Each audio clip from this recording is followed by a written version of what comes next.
punch from behind by Jakovic.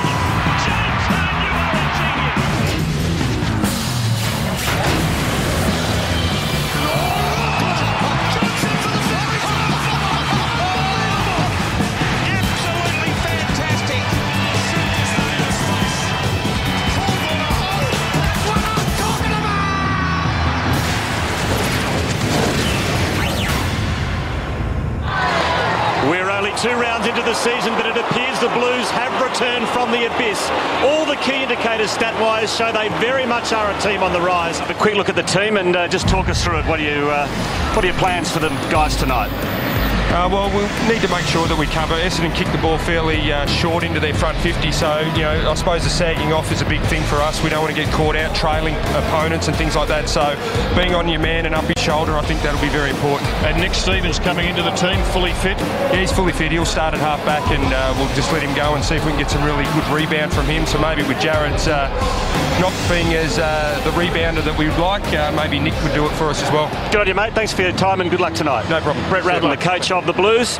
As Brett said, Rob, the Bombers have won both games last year against Carlton. They've won their last 3 against the Blues.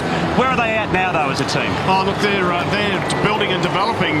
We saw them doing their warm-up, and they're a pretty skinny lineup, aren't they? Yeah. A lot of young faces there. And Matthew Knight's their coach. He's doing the right thing. He's introducing young players, giving them opportunity. But it's a long-term project. I wouldn't think that the Bombers have played finals for a couple of years, but they will if they get these 40, 50 games into these youngsters over the next couple of years.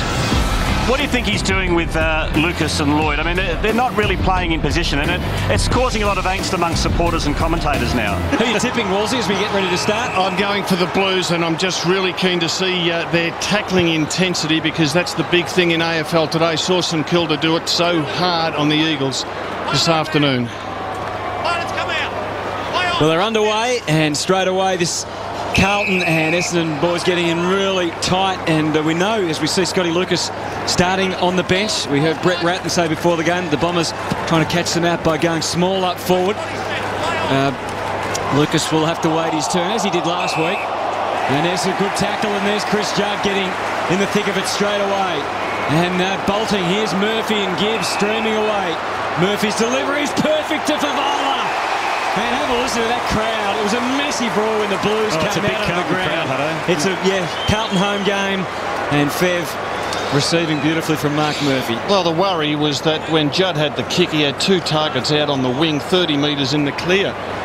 And Murphy ended up just putting it to the advantage of Favola. Looks like young Danaher playing on Fev. That was the question as to who the Bombers would play on Fev. Fletcher not starting on him. Darcy Danaher gets the gig.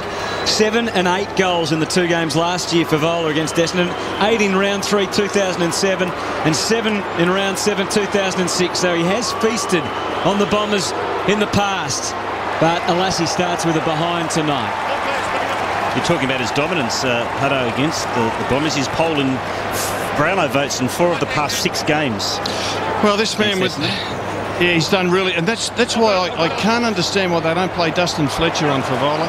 He's been their best fullback for a decade. Put your best fullback on Carlton's best full forward. Another chance here for Carlton. Cloak's got the set, he flies and got it in the back of Fletcher and gives away the free kick. He very rarely plays on the key forward, though, doesn't he, Rob? That's right, and I'm sure he'd like to. I'm sure they're not. It's not his idea to protect him. Like, you know, he's the senior defender. Give him the main responsibility. So Stanton gets the little kick. It's not 15, so he plays on and he switches to Danaher. Favola chips in and takes the one-hander. He's on early.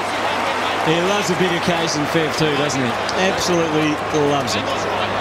Not a great kick, it's got to be said. So Brendan Favola is a magnificent kick for goal. This is certainly not beyond him. 7 goals in the opening 2 matches this season. There you go, give a guy a rap.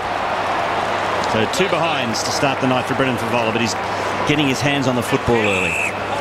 You see Brett Ratton in picture there. Interesting that he said that Nick Stevens would start on a half-back flank.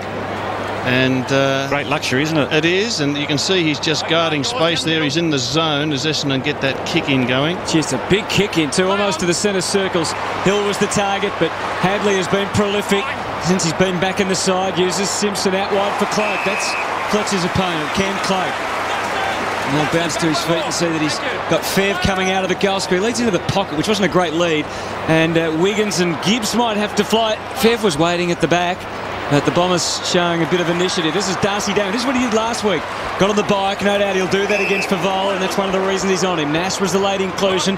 Lloyd's had an early touch. Ryder played full forward last week and did quite a nice job. Only kicked a couple of goals, but some good smart leads. Couldn't hang on there. That's Bauer, and now here's Stevens. So start things at half-back. Here's Johnson. Drills the left foot pass. It's a beauty to Wiggins. And that's why Chris Johnson was mainly chosen by Carlton, the former Melbourne midfielder. He's a beautiful left foot kick. And if you've just tuned in, Nash is playing because Michael Quinn, the Irishman who was outstanding in his first game last week, caught a virus yesterday and has not come up, unfortunately. The Windy Hill flu. Yeah, no, it was everyone. A fair dinkum flu, apparently. That's a good kick from Wiggins, just across the face. So you got the flu yesterday, the Irishman, and unfortunately couldn't come up tonight. So that's disappointing. Normally when players get the flu at Windy Hill, they miss about 5 weeks, but this one is the genuine apparently flu. Yes. Now again, Darcy Dano having to work to take a mark on the kick-in, hasn't he? He had plenty of the footy so far, or been where the heat is anyway. Matty Lloyd's playing as a forward, but leading well up the ground there. His opponent is Jared Waite. Almost the whole play taken place so far in Carlton's forward area. And Lloyd, just indecision written all over his face. Handballs it to Monfries to try and get some help. And Lloyd's going to have to kick. He wanted a handball, and he does handball. Nash through the middle. They're just hanging on for dear life here, the Bombers. It's ended up all right, though. Nash makes Ryder work pretty hard. He just probably didn't work hard enough there. Probably should have got to that. Bauer gets up limping a little, but I think he's okay. Put the extra effort in. And the Blues defence is covering pretty much anything that's come their way so far. As Stevens again propels them forward to Wiggins. This is a typical Carlton move. The centre-half forward coming up, dishing to Houlihan, and down to Favola. Fletcher came late to help out. He may not be playing on him, but he's going to have to do a fair bit of extra work tonight to help out Danaher. Well, we saw the Bombers when they went forward. They had a whole lot of handball and share and kept possession of it. The last thing they want to do is kick it long into their own forward line because Carlton's got the zone back there and outnumber the Bombers. Jard just easily broke the tackle. He's run down eventually. Ball still alive. Here's an opportunity for Russell. It's a goal.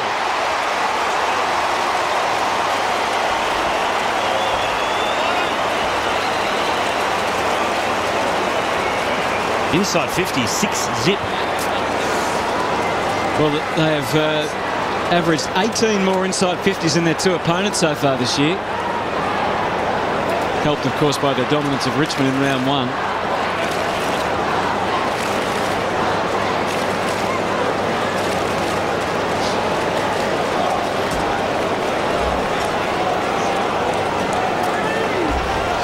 Matty Lloyd's now gone down to the goal square, and I'd like to see him stay there for the season, actually, because he's a gun full forward. He's 9 goals shy of 900 career goals.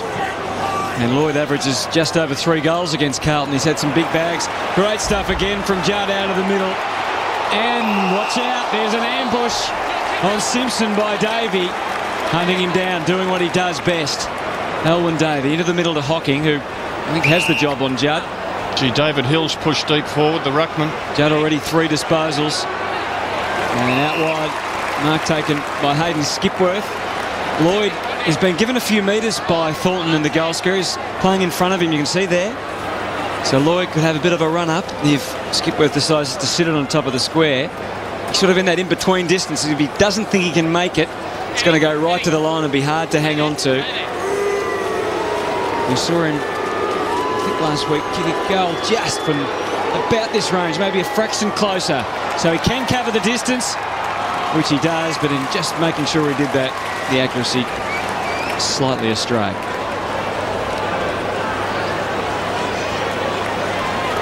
Johnson given the kicking duties because of his lovely left foot. And he takes the short option to Thornton in the back pocket. Great to see Alwyn Davey back playing. Classic trademark rundown. He had a wretched run the last couple of years with the broken arm and the knee reco. Monfries couldn't take the mark. Jetta. Skipworth couldn't get a handle on it. Jetta has another crack. Now over to Dempsey.